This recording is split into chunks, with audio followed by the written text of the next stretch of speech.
Thank you again for your patience, and we hope that you enjoy the event.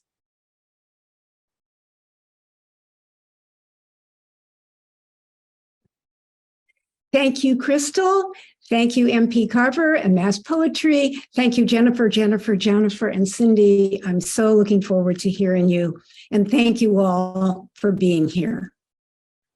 In the early 1970s, when I was just beginning to write poetry in a serious way, I attended a reading by Denise Levertov. Afterwards, I stood in the book signing line behind a young man who told Denise how much he admired her political poetry. Every time he tried to write a political poem, he said it was terrible. "Oh," she said, "you should never try to write a political poem. If such poems don't come out of the same place as every other poem, they're not worth writing." I took the lesson to heart. I was protesting the late years of the Vietnam War at the time, and like the young man, I was writing terrible poems about it. I stopped then and there, and while current events made their way into my poems from time to time, so-called political poetry didn't become central to my work until the turn of this century, when I saw an exhibit of lynching postcards. The postcards were shocking for several reasons. There were horrible images, and the postcards were intended as souvenirs. But the biggest shock for me was discovering that the hanging my father told me he'd witnessed as a kid in Cairo, Illinois, was actually a lynching with an African-American man as, predictably, its primary victim. I bought the exhibition catalog and began to explore the history of lynching of Cairo, Illinois, and to the extent that I could of this particular event. And then, with some trepidation, I began to write about it. Finally, much research and several visits to Cairo, Illinois later, I ended up with a book-length poem published in 2006 as Blue Front. At the time, I didn't have or didn't think of many models for such an extended work. Two poets whose work I knew well, Peter Clappert and Marilyn Nelson, had used persona poems to write book-length works about disturbing historical events. More distantly, and perhaps more relevantly, I've never been much of a persona poem poet, there was Muriel Rukeyser's 1938 Book of the Dead, a truly documentary poem long before there was such a term. But though I'd read Rukeyser's work, I didn't think of it at the time, and so I was scared. How could I write about a lynching, all the less a whole book about a lynching? As it turned out, some of my readers and listeners wondered too. How did it feel, someone asked me at a reading, to be writing African-American history as a white person? My short answer was to ask in return, if you were going to film just the lynching part of this book, how many Black actors would you need, and how many white actors and extras? But the longer answer led to an exploration of what it means to be a white person in a racist society, which resulted a few years later in my book, White Papers. One thing I'd like to say about all of my own work about race, and other so-called political subjects as well, is that these poems always begin, for me, with a personal connection, either a family one, as in Blue Front, or a more personal one, as in this later book, which is to say, indirectly, that I'm never trying, as Denise Levertov said I shouldn't, to write a political poem. I'd like to read one poem from White Papers, which again involved considerable research, but which also led me to explore my own life, beginning with growing up in Iowa, a state that was 99.3% white at the time. I should note for this poem that Des Moines, the city where I grew up, was seriously on a grid with streets running parallel and perpendicular and creating a map, which indeed appeared in the telephone directory each year with squares. The poem begins there, but it goes on to explore our history as human beings, beginning, of course, in Africa. They lived in the colored section of town, as if the White Pages map had been crayoned, little squares inside the lines, as if they too had been covered with color, something added to what was given, i.e. ourselves, who did not know, not even our teachers, that they were the given, that we were the altered, that we, who still were they, there was no difference yet, lost our color, slowly erased it as we moved north where a distant sun could not get through. And on we went, making roads and maps of rivers and roads, assuming we owned it if we could draw it and color it in and give it a name. And still we are drawing lines and calling them borders and coloring in and naming people who shall not, must not cross, who live in the colored sections of our white minds. I occasionally still hear murmurings about whether white people should write about race, but I think it's important for all of us to explore the troubled histories of both our lives and our country, increasingly so as some people are now banning books and passing laws that bar such subjects from school. For me as a writer, and for all of us as readers, exploring our troubled past and present is a way of expanding our own humanity. I've continued to write about race. White Papers was followed by a third volume, Admit One, an American Scrapbook, which explores the eugenics movement in the early 20th century and beyond. This book has a personal connection for me too. My grandparents attended the World's Fair where it begins. And so does my most recent book, Casualty Reports, published just this fall, which explores the history of coal mining, beginning with my family. My grandfather and great-grandfather were coal miners, and ending with the impact of coal mining on our climate crisis.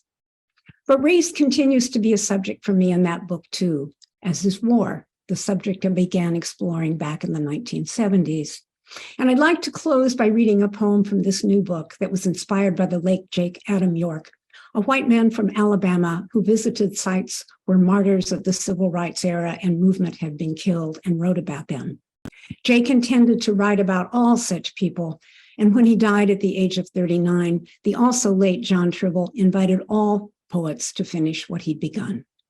I visited Philadelphia, Mississippi, where the three civil rights workers, Cheney, Schwerner, and Goodwin, were killed a few years later, and I wrote this poem, which is set there. It's in 3 parts. Rehearsal. Philadelphia, Mississippi, Luther Jackson, 1932 to 1959.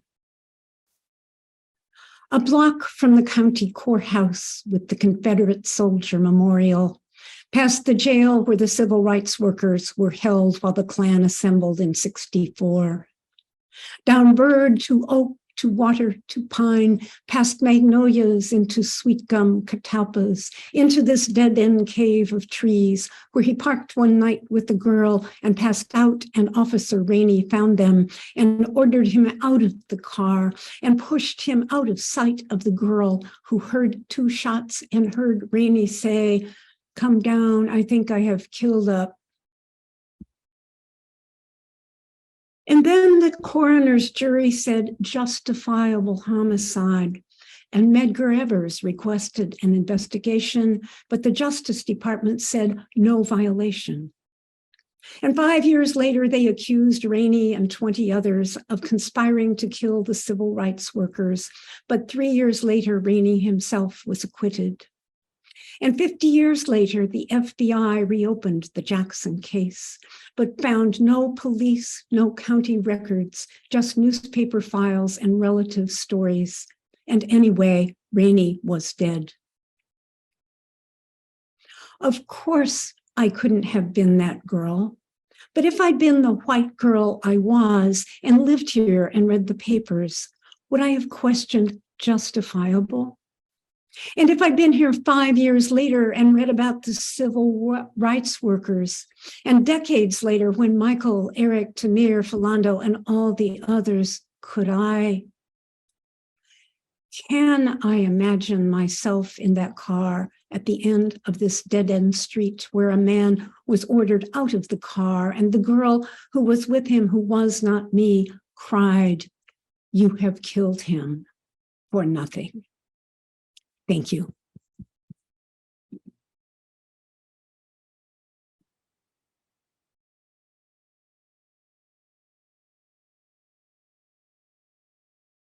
Thank you so much, Martha. Thank you, Crystal. Thank you, MP. And thank you, all of you, for being here tonight to talk about political poetry with us. My name is Jennifer Franklin. My most recent book just came out a couple of weeks ago. It's called If Some God Shakes Your House, published by Four Way Books. I used to think of political poetry as those poems I read in high school textbooks and on college syllabi, poems from history or from other countries, poems by Symborska, Milosz, Rednati, Sachs, and Ceylon, people who witnessed and withstood great horrors of war and genocide. I didn't think I had the right or the ability to write political poetry. But as Symborska wrote, whether you want it or not, your genes have a political past. You walk with political steps on political ground. I want to talk with you a little bit about how and why my thinking shifted some on this issue, and how I came to write my third book, If Some God Shakes Your House.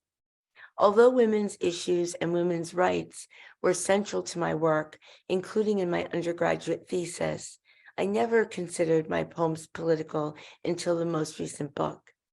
My undergraduate thesis was inspired by Thomas and Beulah by Rita Dove. It was about my grandmother and her three sisters growing up in the Bronx as Sicilian immigrants. My first book, Looming, weaves a series of persona poems in the voice of the wounded mother, Demeter, as a way to discuss the figurative loss of my daughter to profound autism, along with persona poems in the imagined voice of other women from myth, women writers, and women characters from art and novels. My second book, No Small Gift, uses the Philomela myth to grapple with my first husband's betrayal after I discovered that he gave me HPV that turned into tongue cancer because he used his position as a surgeon at Sloan Kettering to hide my pre-cancer diagnosis from me when I first discovered the lesion, and his colleague gave me a biopsy and didn't tell me the accurate results. Although there are a few poems in No Small Gift that address this betrayal directly, most of the story is presented through the scrim of the Philomela myth. It wasn't until Trump's inauguration, his blatant disregard for truth and facts, his incessant lies and abuses of power, that I realized I wanted to write a book that was both personal and political, a collection of poems that would be both my own story and hopefully a feminist text. The characters of Antigone and Creon have represented the struggle between the individual and the state for more than 2 millennia. The questions of power, individual conviction, and ultimate sacrifice for one's beliefs made a lasting impression on me from the time I read the play in high school. My admiration for Antigone was so strong that I wanted to write a series of persona poems about her. It wasn't until my daughter was diagnosed with severe autism and intractable epilepsy in 2002, and everyone around me, doctors, friends, colleagues, professionals, and even her own father, told me that I should not sacrifice my life to devote myself to her therapy and care, that I really understood what Antigone had done and why. But I couldn't write these poems about a contemporary Antigone until Trump began his campaign for presidency. The lyric persona poems in the imagined voice of Antigone serve for me as a counterpoint to the political prose poems about our country caught in the tight fist of the Trump administration. The prose poems address the appointment of Gorsuch, one of the most notorious threats to the rights of disabled people, the Me Too movement, the Kavanaugh hearings, the threat to Roe versus Wade, the rise in hate speech and hate crimes, mass shootings by white men, the murder of innocent citizens by the police, the separation of children from their parents and kept in cages at the border, and the dehumanization of anyone deemed different in a myriad of unspeakable ways.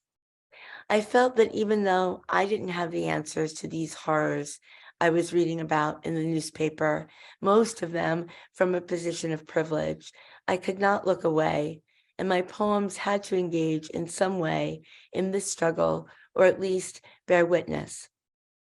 Each of us here has our own definition of political poetry and a different idea about if there is a moral imperative to write political poetry during this precarious time for American democracy, when our mothers had more rights than we do.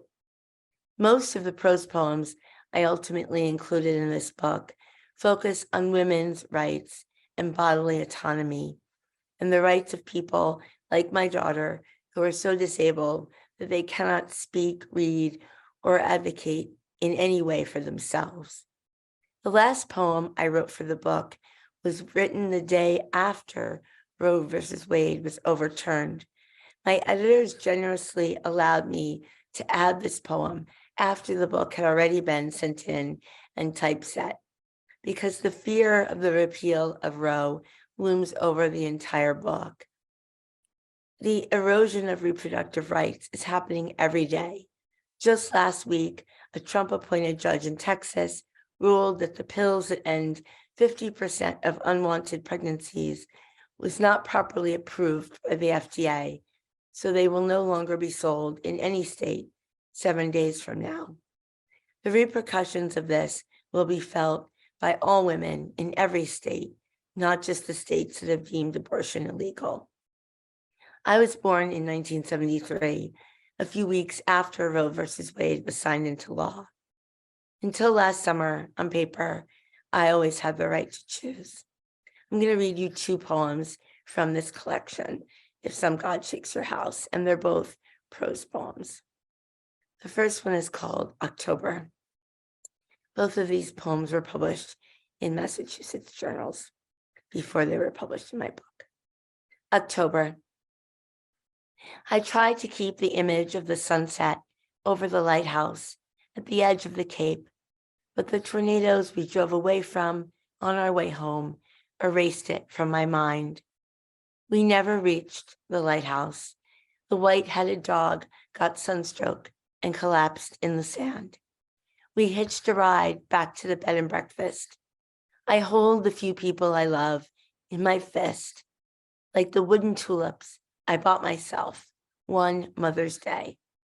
News inserts itself into my sleep. The faces of judges who should not judge, children still in cages. I used to read incredulous about the crimes of the past. Now that we have our own concentration camps and ghettos, I am finished with history.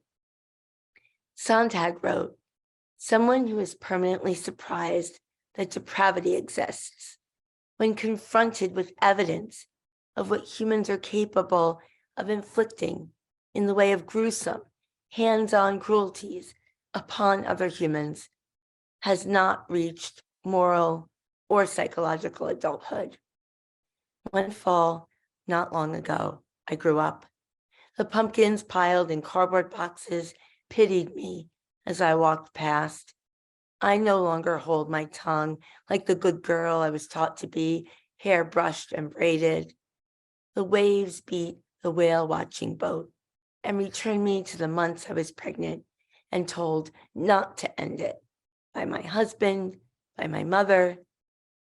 A woman has voted against all women, and the Supreme Court is lost. I am safe on the cold beach, picking shells. Every child on the sand knows this dilemma. The shells look perfect, cradled in the wet sand, before you bend and hold them to find each dull and dry in your hands. I stash a few in a tin with a watercolor of the lighthouse on the lid. I memorize the one I found, so I know which is mine. And the last poem is called June 24th, 2022.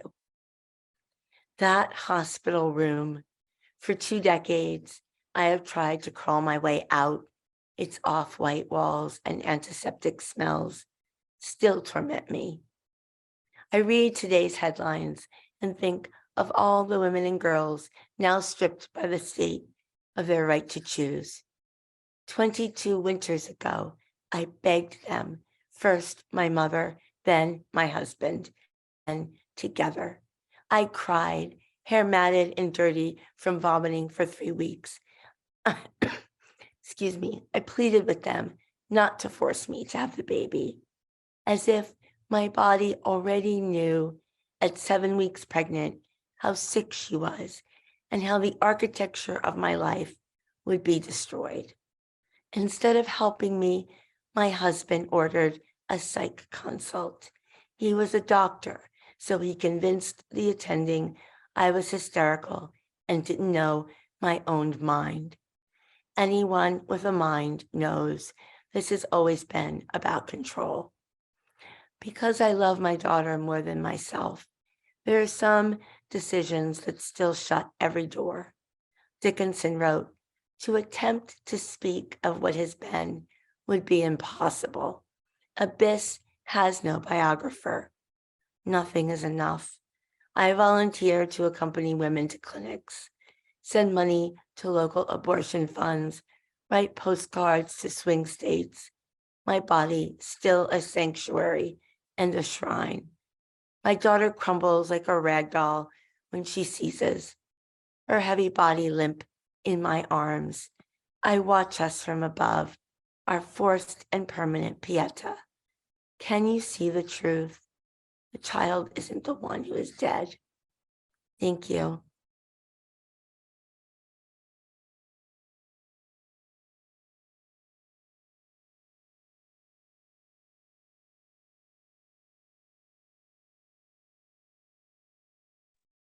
I think that you're muted. Muted.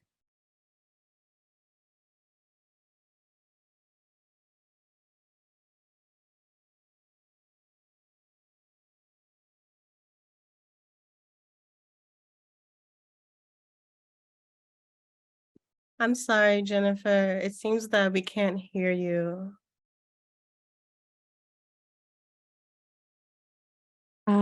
Jennifer, next to the microphone, there's a little caret button. If you press up caret, maybe maybe the sound is trying to come from the headphones or something.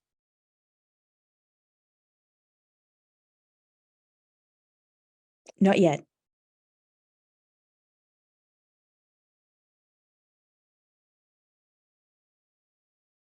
No, I'm afraid not yet.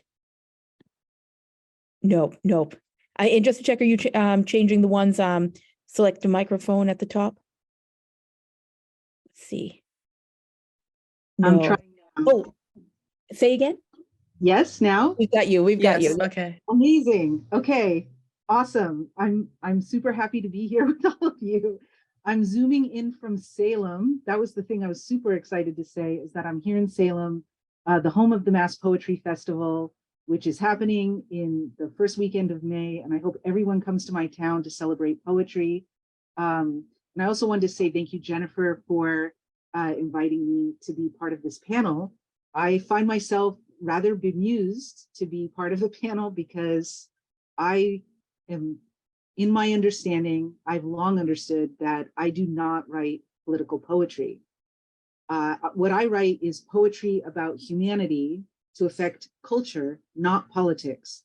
If culture change leads to policy change, I think that's fantastic, especially regarding the topics that I happen to cover. One of which is what I cover in my book, Object Lesson. This whole entire book is an exploration of sex trafficking and objectification in America, normally thought of as political topics, but in my understanding, it's not. It's human interaction, it's about humanity. And again, any kind of writing that I've done about it, my hope has been to inspire this awareness raising, and through that awareness raising, change in culture. I wrote Object Lesson because I heard a sermon, really powerful sermon, about an encounter that this pastor had with a sex trafficker and a trafficked woman. This encounter and hearing it just moved me so much, moved me to tears, and created a sort of well of inspiration. And from that well, I wrote Object Lesson. And I don't think I would have been able to continue writing this about this topic. It's really an intense topic. for which I needed to do a lot of research. I didn't know anything about it. I conducted interviews with sex trafficking survivors, and I couldn't have done all that. I couldn't have sustained the writing process and wrote an entire book about this topic unless I had that well of inspiration. Policy change, what I'm saying is policy change and politics wouldn't have been enough for me. And that's how I know I don't write political poetry. One question that I've gotten as I've given readings about this book and readings from the book is, am I a survivor of sex trafficking? And no, I am not. Though I have had some adjunct experiences that are, somewhat related, that I cover in the book. I knew because of that, though, I needed to create guidelines for myself as I wrote the book. And I found that a lot of fellow writers and people who are lovers of poetry wanted to know about what were these guidelines. How did I go through the process of the writing, knowing that I'm not a survivor. And I think fellow poets want to know about this because they want to write about topics that they haven't experienced themselves. So what I did was I had four of these guidelines that I made. One was consent. Do I consent to write about the topics? Did I get consent when I conducted an interview, or was there tacit consent from a researched text, so like a news article where a woman told her story and she's giving consent to have her story made public? Second, content. Am I raising awareness, or am I just writing gratuitous stuff about horror, horrors of humanity? Three, the editing process. I showed the book in various stages to sex trafficking survivors and their advocates to make sure that what I'm covering, again, isn't gratuitous and it's actually raising awareness. And then fourth, I made sure that I was giving back to that community. And what I did was conducted poetry workshops for survivors and also volunteered with a local safe house. And also I've done a couple of other things. I've worked on charities and stuff relating to survivors. So yeah, that's how I did that. And what I want to do right now is just read for you a poem that's sort of a generalized poem about survivors. And it's actually an ekphrastic, and I think most people know what that is, but I'll just say just in case. An ekphrastic is a poem about visual work of art or any kind of work of art. Has an epigraph. This is for survivors of abuse and trafficking residing at the Breaking Free Safe House in Minneapolis, Minnesota. And the poem is called Bird. Rock wren, godwit, bobolink, what are we looking at? What's beaked and broken free from a classic iron bell cage with a blown out hole opposite a latched door? No thickened keratin could peck that well. No claw-turned fist busted up that joint. Inside, she was key. She was cheap. She was a flipped bad finger. Now this bird wings as every bird stepping out of the life with no credit, no reference, and a little self-love. What are we looking at? A second wind, the flight inside the creature that is the holy, eternal verb, is who bent the metal, is the mother of a lighter bone, the kind that terror cannot allow. So my hope with that poem was that, again, I'm raising awareness. It's a sort of composite poem. I had tacit consent, all those things are covered in this. And for me, this is the awareness raising, as I said before, has to do with culture change. So that was an ekphrastic. I didn't say what the ekphrastic, the visual art was. It's the logo of that Breaking Free Safe House. If you go online and you look it up, you'll see the iron bell cage and this bird was busted out of it. The next poem I want to read, and I'm almost done here, is also an ekphrastic. It's an eco poem, though, and most people think of eco poems as political poetry, but no, I say they are not, at least in my case, especially with this poem, which concerns itself with the human ability to choose our response to tragedy and awfulness. That's not political, that's human. That's cross-cultural, that's everybody here living on the earth. We all have that ability to choose a response to things. That's what this poem's about. The ekphrastic portion, you should just know, is that it mentions a photo of plastic bottles that are littered across a landscape, a shoreline. And it's a photo that just, it has like gajillion, million, billion bottles there. And so if you can imagine that, that's what I'm going to mention in the poem. Okay, so really quickly, this poem, it's from my new book, Vose. You want to check that out. It's called Hermosa Beach. As the Pacific choked on plastic from shore to shore, began the unseen start of Chris Jordan's ghastly photo of a gajillion water bottles outside the cycle of life, not dissolving, not giving back. To dissolve, to give back, they be made of agar, algae, or sugarcane. As the sea filled up, how did I know the joy of giving?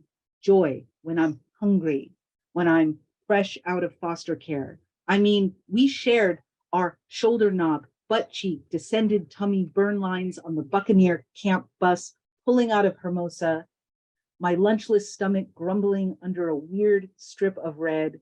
But Marlene was burnt worse, and she'd welt overnight. So I pointed to a surfer on the shore side of PCH, whose towel dropped below his ass, yelled, "Full moon flash," which made her giggle like mad, which made me cackle like crazy. We rolled off the chalkboard leather seat, then boys behind us caught the wave, then big kids in the back, then the bus load of us, then the bus load chanted, "We will," with stomp, stomp claps. As the Pacific filled with a gajillion unwaning bodies, I knew joy between a certain second stomp and a certain cup palm clap. As the sea darkened to our right, I mean, you don't have a map, and one off-ramp leads your bus to that Jordan bottle photo, another to waters without waste, another and you're 9, forever poking at the pain. Another has you empty-bellied, laughing with a friend. Okay, so that's it. Thank you so much.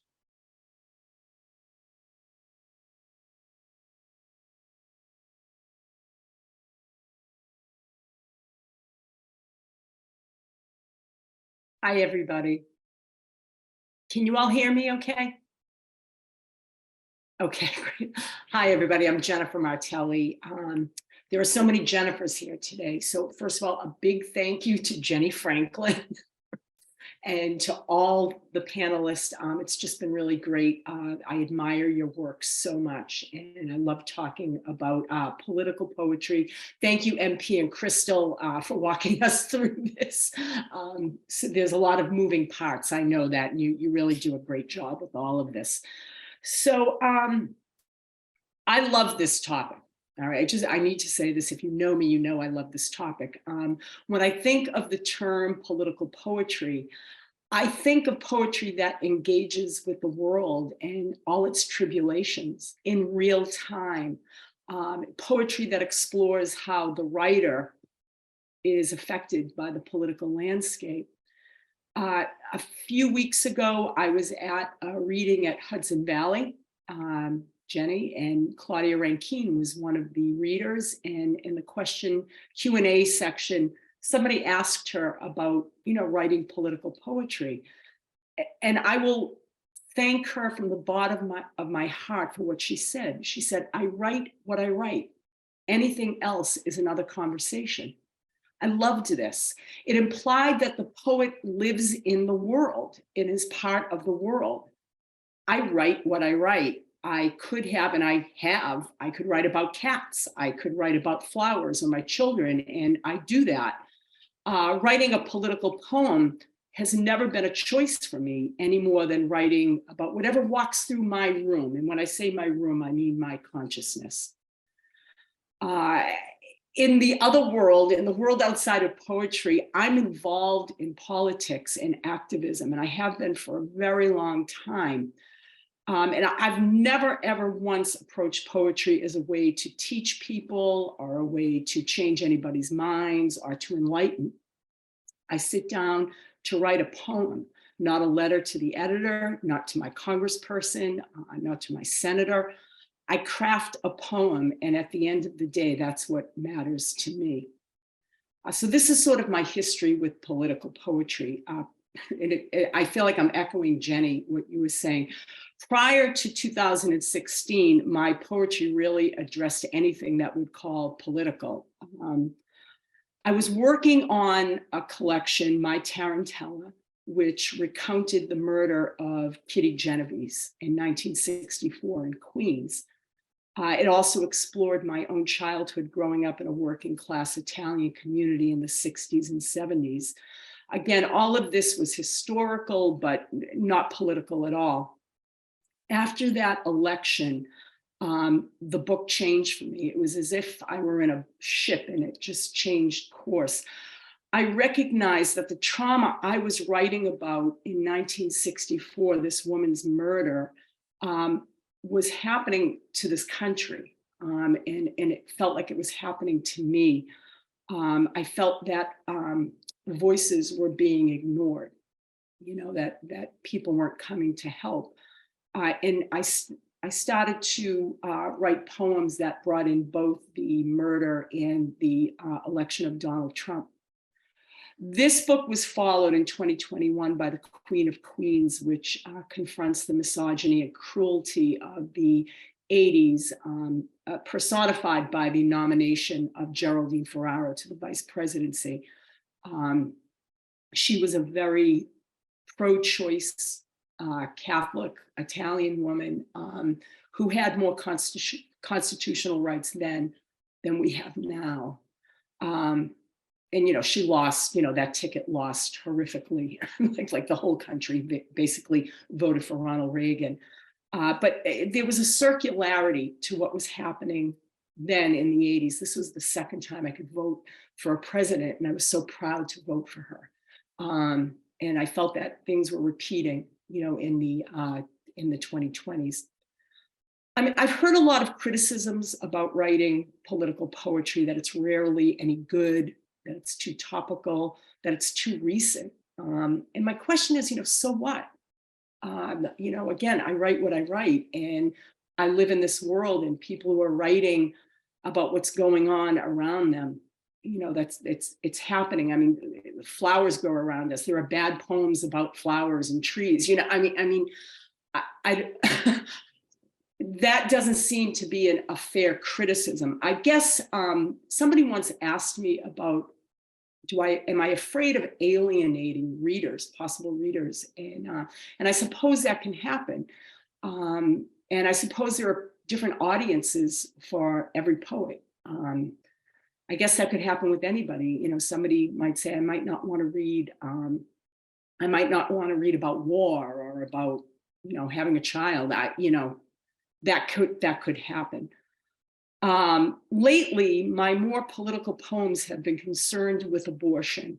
And I need to use that word. I need to use the word abortion in my poems, not reproductive rights. I need to talk about the urgency, and I need to normalize that term. I need to risk my own experience in these poems because they come from my place. And really kind of experiencing for the first time in a privileged life, what I'm feeling is political injustice. And shame on me for that, for just kind of coming to this place now at my age. So I'm going to read two poems. They are not in either of my books, though they could have been, but I wrote them just this year after both books were out. So the first poem I'm going to read is an ekphrastic poem, and I'm going to see if I can get the photo up here in the chat. Let me just see. If I can do this, I will be really, here we go. All right. So I don't know if you can see this or not, but this first poem responds to this photograph by Ruth Orkin. And the name of the poem is a letter written on the anniversary of Roe v. Wade, on the cusp of its reversal, January 23rd, 2022, to the young woman in Ruth Orkin's An American Girl in Italy. So just a couple of things to know about this poem. Oh, great, that's fantastic. The anniversary of Roe v. Wade also fell around the same time as the anniversary of Dante's Inferno, which I bring up too. And I've been writing a lot of epistolary poems. A lot of my poems lately have been in letters, in the form of letters. The young woman, her name was Nina Lee Craig, but she went by the pseudonym Jinx Allen. I didn't make that up. I'm just not that clever. Dear Jinx Allen, I love the pseudonym you chose and wore like a rosary around your neck for protection. But those men on the sidewalk standing around the sewer medallions weren't under your spell. They fanned out like a major arcana spread on a table, your daily tarot. The old fool, the whistler, the leaning man, the Vespa rider, the man with a belt, the smoker.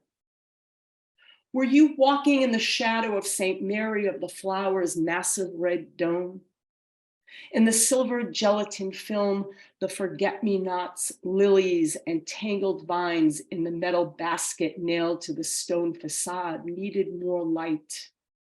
Were you on the street in Florence that has my husband's name? Long ago, when I was there, I bought leather sandals too from a shop. They matched my dress, cap sleeve like yours. Everyone knew I was American. Are your leather sandals secure enough to let you walk quickly? I'm writing to let you know I've read the minor arcana of your face. 2 of black birds flying away, 2 of lidded downcast eyes, 3 of clutch shawl, 5 of knuckles, 1 of widow's peak, queen of trembling chin. This is how I know you knew you weren't there, Beatrice. Today, because it's almost the Inferno's anniversary, my friend asked me for my favorite quote, "Our fate cannot be taken from us. Yet the cards we've been dealt can be reversed and reversed and reversed. Walk quickly, Jinx, past the men watching you and out of the picture's frame." This next poem, it's the last part of a 6-part poem. After the Supreme Court overturned Roe v. Wade, I wrote a letter. No, I didn't send it to each of the conservative justices. It's written in sonnet form. So it's 14 lines. I tried to get a volta in there. You might hear it, and there is rhyme. But I wanted the sense of intrusion that a letter brings. I'm going to enter your life. Dear Amy Coney Barrett, have you ever wept when someone you don't know is kind to you? The nurse who held my hand during my 2nd abortion said the quick loss of pregnancy hormones could have caused my weeping. The doctor had such smooth skin and a pure white beard. It was as if a waxing or waning moon hovered between my legs. He was kind too and said, "Almost done, almost done." He sounded like the tide. I did your chart. The Friday you were born, the moon was humped, gibbous. Astronomers called it a moon giant. Astrologers say you have great willpower, dislike almost every change. You have the choice to show your love with actions. When your moon is in Cancer, you have the choice to inflict great harm. Amy, we were both born on Aquarian cusps, sharp points of the moon's crescent hook. I'm being very intrusive now, but under your black robe, you should wear Aquarius blue around your neck, a plum gemstone. Thank you.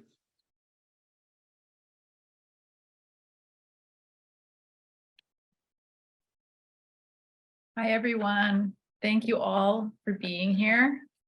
Hope you're all hanging in. Thank you to Mass Poetry, MP, and Crystal, and to my fellow panelists, Martha and the three Jennifers. I always wanted to be bookended with Jennifer, so here we go. I'm going to talk today about my most recent book, which is Her Kind, and how it evolved to become a book with a political theme. I'd like to begin with a quote from Adrienne Rich's poem, What Kind of Times Are These? Because in times like these, to have you listen at all, it's necessary to talk about trees. Although I didn't write about trees, I wrote about a 300-year-old historical event, the Salem witch trials. In hindsight, I can see that this theme was my tree and became the gateway to writing poems about contemporary politics. But I hadn't planned on any of this, and I'd never really written political poetry before. My inspiration before I even knew I was writing a book was to pay tribute to the 20 victims of the Salem witch trials.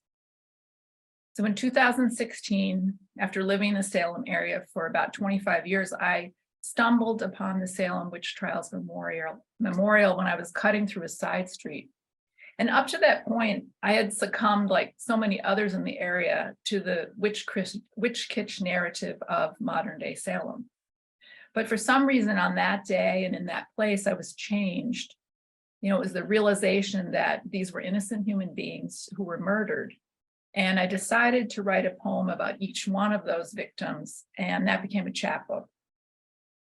But at the same time that I was writing these victim poems, I was also making the difficult decision to end a long marriage.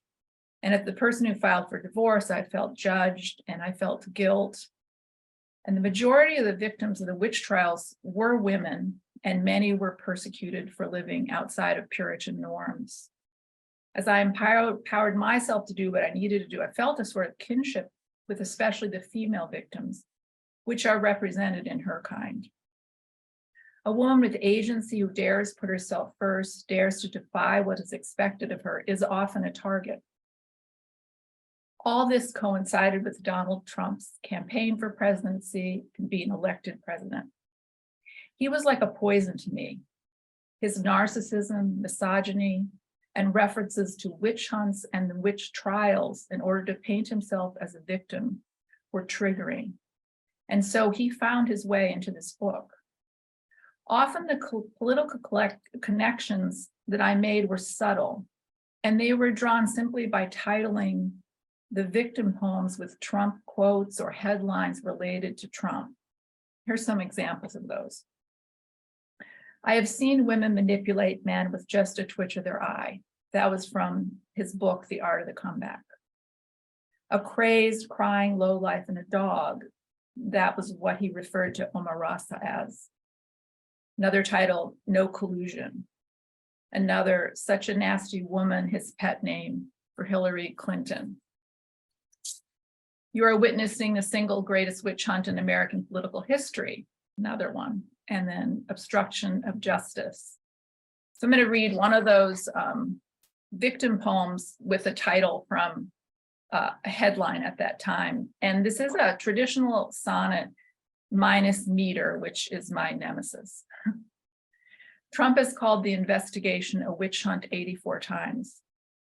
Martha Carrier hanged 1692. They said she brought smallpox to Andover. They said she killed her father and brother, making her a queen in hell, AKA landowner. Neighbors testified it was none other than Goody Carrier who haunted them at night. They said she bit Sue Sheldon, threatening to cut her throat because she wanted her to sign the book.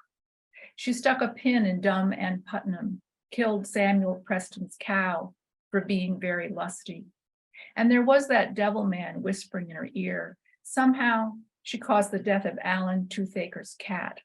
For these complaints, though each one was a lie, she was condemned by the grace of God to die. You know, I thought, how dare he consider himself a victim when these women and men were murdered for no good reason, for being outspoken, for dressing flamboyantly, for living outside society. So I couldn't help but engage with political poetry for this book.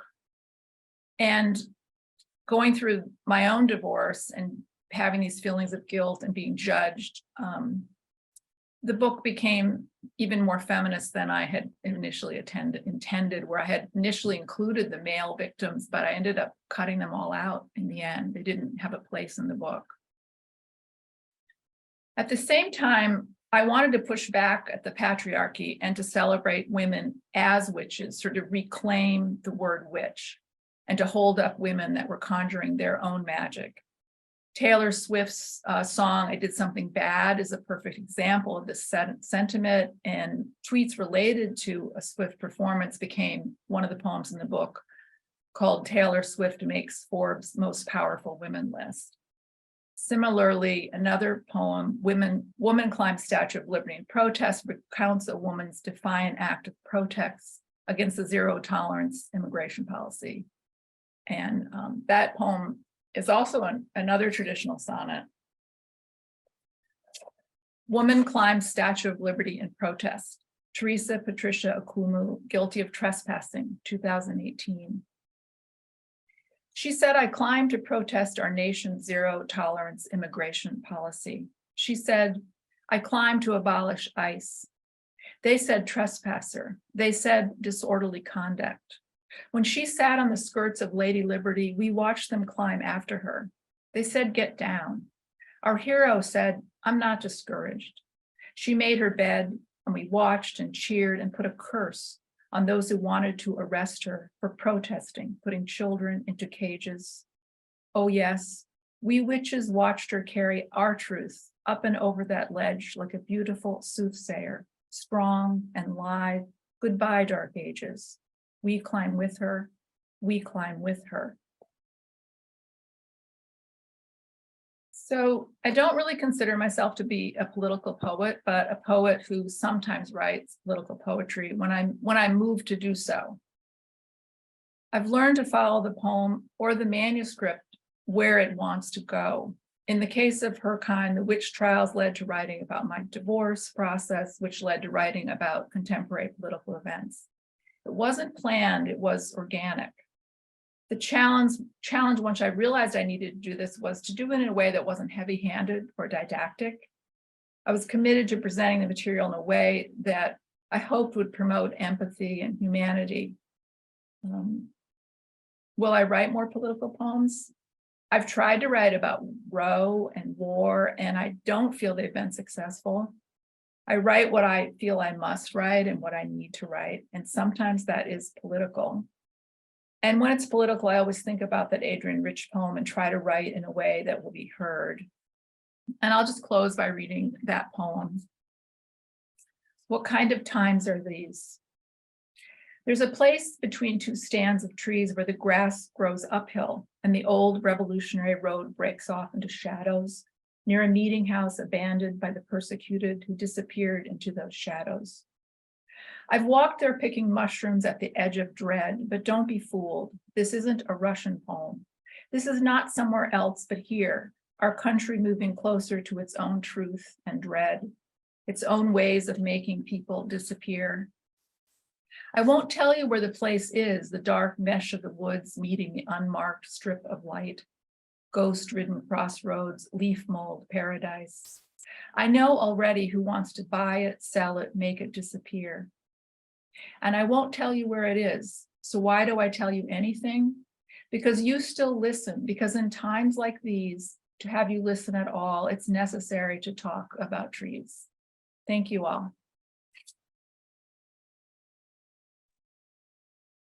Okay, can we please give it up for these 5 readers? I'm going to go ahead and I'm going to spotlight them, and we're going to enter into a brief Q&A. As I'm spotlighting folks, let me just talk to you about how that will look like. So if you have a question for all or any of these amazing poets, feel free to put them in the chat. I'll be monitoring the chat as well as MP. And then we'll kind of go just like that. So let me get everybody up and running into the spotlight. Let me see. Okay, and here's Martha. Okay.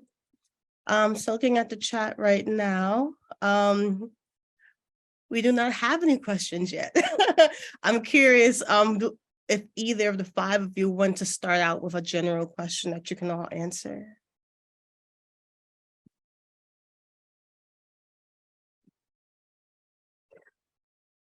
I'll just say that I'm interested in the fact that some of us are pushing back against this term political poetry, which I do too. That's why I put it in quotation marks. And I think there's a sense in which all poetry is political.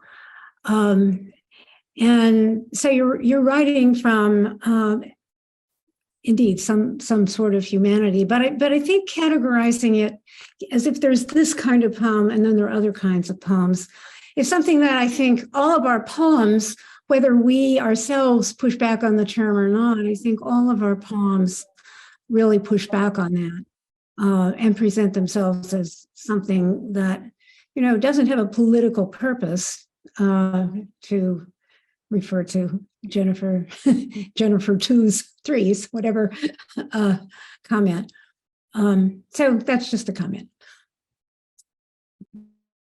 If I could just jump on, I think you're 100% right, Martha, and I think that's why I loved Claudia Rankine's statement. I write what I write, and I loved just the simplicity of that and the truth, and also the expansiveness of that.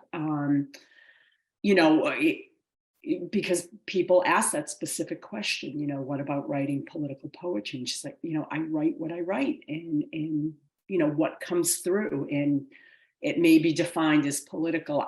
I don't mind that term personally. When you write a book about a politician, like I guess it's a political poet, a lot of political poems, but yeah, I love that idea that, it's, what comes through the sieve,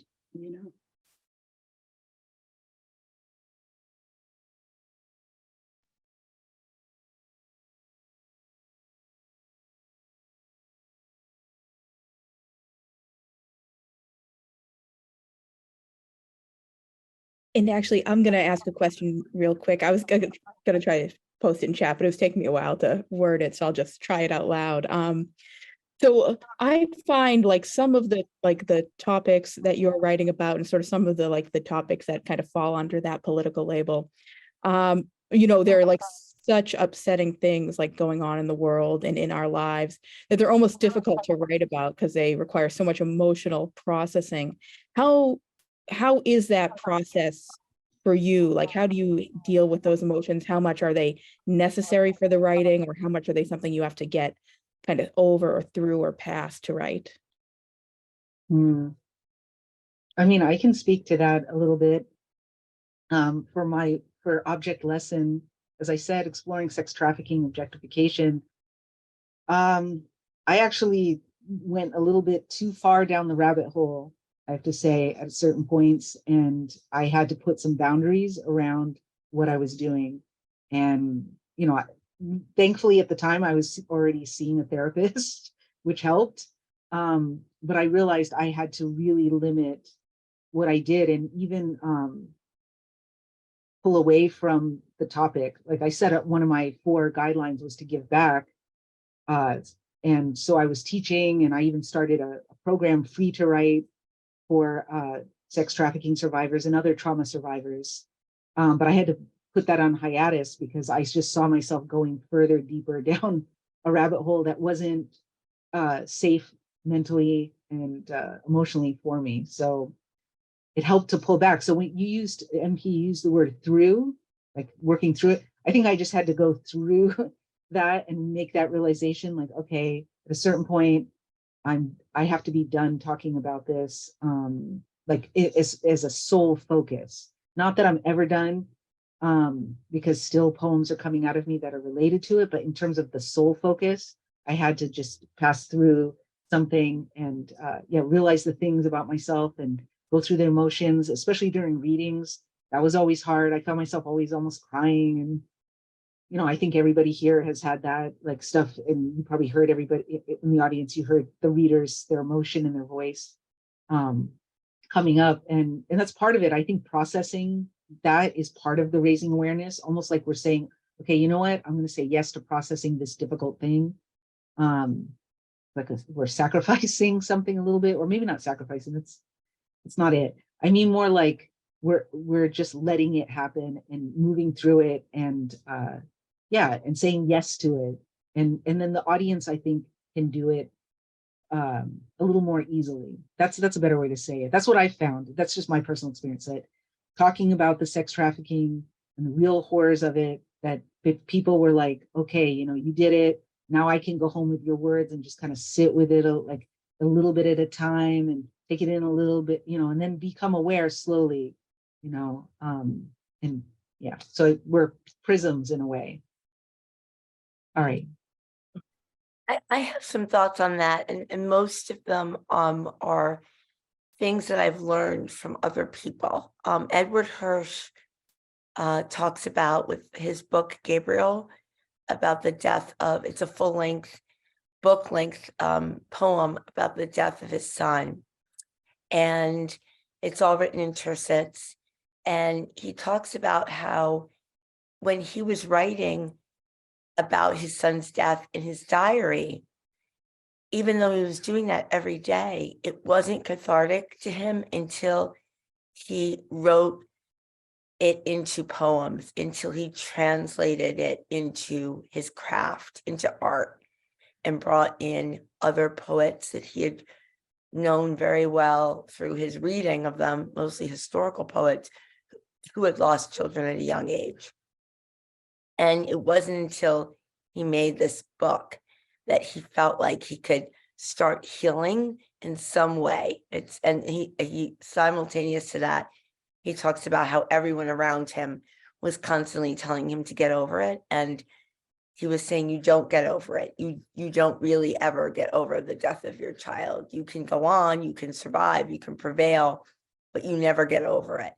And I think for me, that resonated so much when I was first starting to write about my daughter's diagnosis, which took me, I would say, 5 years to really even start writing about. And again, I only started by writing the myth poems, the Persephone and Demeter poems, not writing about it directly. And now I can write about it directly. And the other useful thing was Mary Carr, a memoirist and a poet, talks about how she gives students advice to write the hardest section of the trauma first.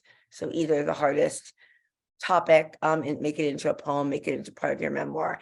And if you can do that, then you are ready to start writing about the trauma, the event, the topic. And those two things have been really useful to me in writing about these things. Oh, sorry, Martha, are you going to add something? No, I was going to answer a couple of other questions. Oh yeah, I So- was going to point out some of the questions in the chat. Yeah. So This follows a little bit the question about the rabbit holing. Someone has asked about in the chat box saying, I think good poetry comes from deep in the body. Do you think that's important? Or to writing poetry that's political? Or is it poetry that's about culture and life? And I would say it's about everything. One reason that I write poetry is because all parts of myself are involved in writing. My intellect, my emotions, my body. The rabbit hole that I recall going down was quite physical. I was writing this book about a lynching that took place in Cairo, Illinois. I had a residency in Marfa, Texas, and I was walking down the street in Marfa, and I thought I was in Cairo. That's a real rabbit hole. But that's a rabbit hole that I really value going down. I think when I enter into topics that are unfamiliar to me, whether they're what we would call political or not, I'm going someplace that it's important for me to go, and I'm going there with all of myself. And what I come out with is something really important. Someone, Dorit, I guess, has asked specifically if I could talk a little about my research process. And yes, I began writing while I'm researching. My poems that involve research are full of I don't know. Even after I get them finished, they're full of I don't knows. But it's really important to me because my relation really when I'm writing is with the poem on the page. And it's important that I be doing that even when I don't know everything. And anybody who's writing, I mean, other people do it differently, but you know, we were taught in school when we were writing papers, we do our research and then we write our papers. I don't think that's certainly not how I write poems. Thank you. Cindy, I see that you unmuted yourself. Did you want to answer some of these questions as well? Yeah, well, I was going to go back to MP's question just for a minute and then talk about Subhaga's. For me, and I guess it's kind of both, feeling it in the body, absolutely. For me, that was really what drove the connection with the political, right? And so I chose to use a lot of formal poetry in writing the more political poems because I feel like I needed to contain that emotion in some kind of to help me write them. I needed to contain it. So it was sonnets or ghazals or whatever, but just writing a free form was emotionally hard for me. And the whole thing with the Trump was the gaslighting and the narcissism. Okay, that I'd experienced that in my own life and with this divorce. And so all of it was, I mean, it was personal. So we say political poetry, but I was reacting to, you know, a personal situation that was then, you know, magnified in media, in the newspapers, in the radio all the time, and created this emotional funnel for me to put it into the work. Could I jump into that too? And Subhaga, you and I have spoken about this a lot. If I didn't have some sort of physical embodiment of the topic, you know, be it, you know, Kitty Genovese or Jerry Ferraro or they would just, I'd write a history book instead. And I'm not an historical writer, you know, so it had to go beyond, to Martha's point, like, you know, this, just the intellect, you know, we all know certain things are wrong. We all know certain things are injustices, but to bring myself in the, I don't know, the pain around that, like I've got to have some sort of connection to that pain. Because if not, for me anyway, it would just be reading a book about, you know, the witch trials or you know, sex trafficking or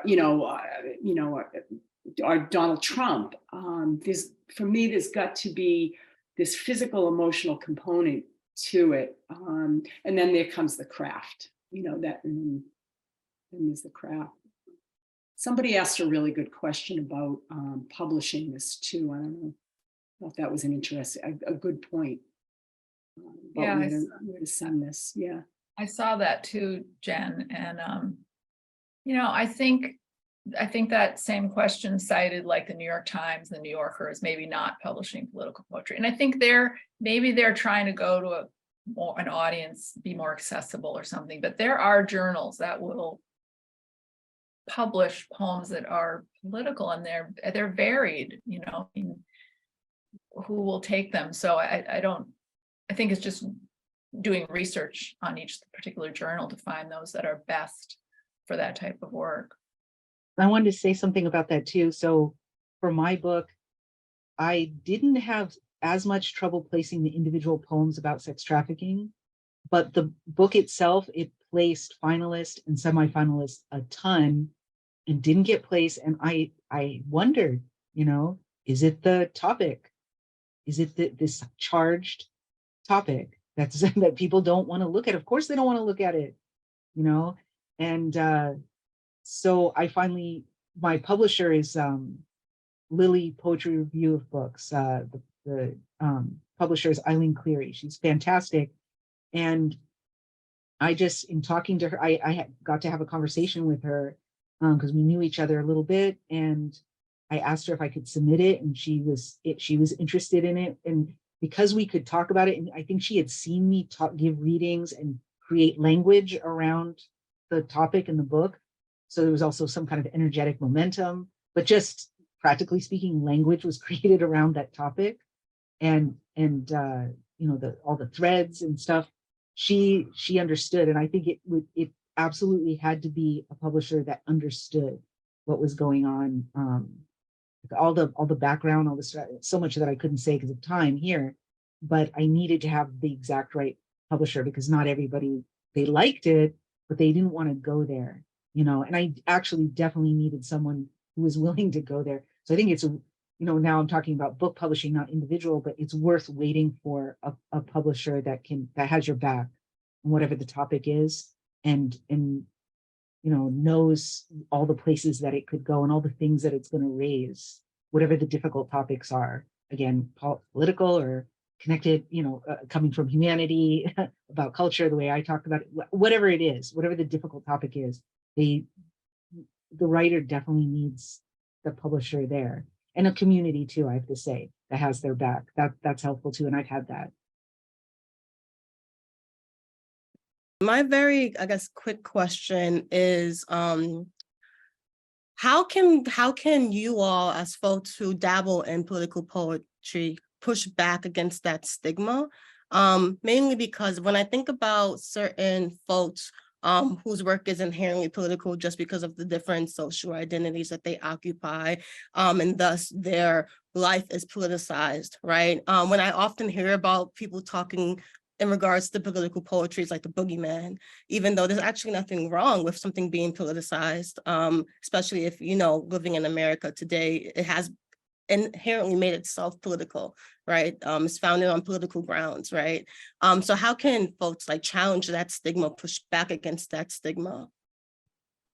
Well, I'm going to jump in. That's such a good question, Crystal, because I embrace that label. I embrace that label, you know, and I don't know if that's pushing back, but, you know, a lot of my work, which has found publication in, you know, in non-political journals, you know, it takes this stuff on. I mean, as I said, you know, my latest book was about a politician, and a very pro-choice politician, and, you know, a feminist. So it baffles me as to why there would be any problem with it. I mean, why political poetry? I do know I'm being coy right now, but but why that is singled out as opposed to the millions of things that people write poems about. You know what I mean? The millions of things, but this is the thing we shouldn't. This is the thing that like we're kind of like icky about. I'm really glad you asked that question. I don't know if I'm answering it, but I feel really strongly, and I embrace it, and I think that especially recently, in the recent past, I think we got to look at that squeamishness around that label. I really don't. I guess I do get it, but I don't get it. So anyway. Yeah, I had an interesting experience with this, Crystal. Diane Seuss solicited me for a poem a day from the Academy of American Poets. And I sent her, you know, 5 poems, and she picked one of them. But I included the Roe versus Wade abortion poem that I just read for all of you tonight. And she said to me, they specifically told me that in the guidelines that there's no political poetry allowed.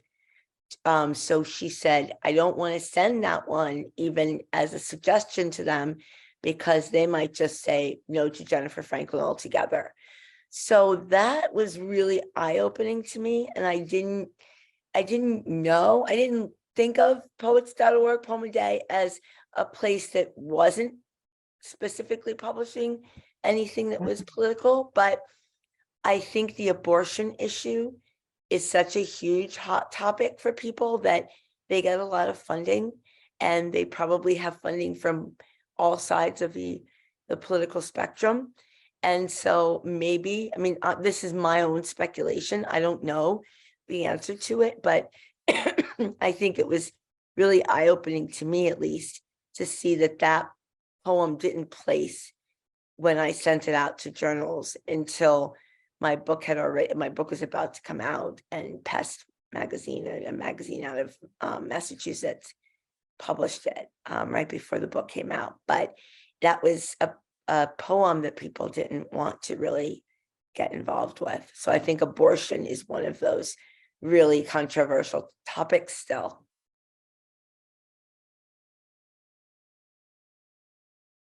That is so interesting, Jennifer, really surprising. And I see someone just posted, there's some anthologies about abortion poems, but I think anthologies are safer, you know, because it's different than a journal publishing. But I think you're right about the funding. A lot of these places depend on the funding. They don't want to alienate anyone, but it's kind of disappointing to hear that for me. Surprised.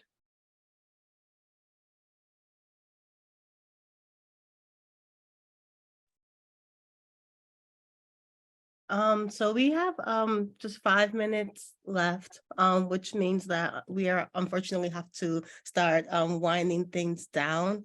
As I get the spiel ready to wind things down, there's just one last question, which is Dara's question. I'm not sure if anybody wanted to answer, which is wondering, do things in partnership help to elevate those in the community you may be writing on the behalf of?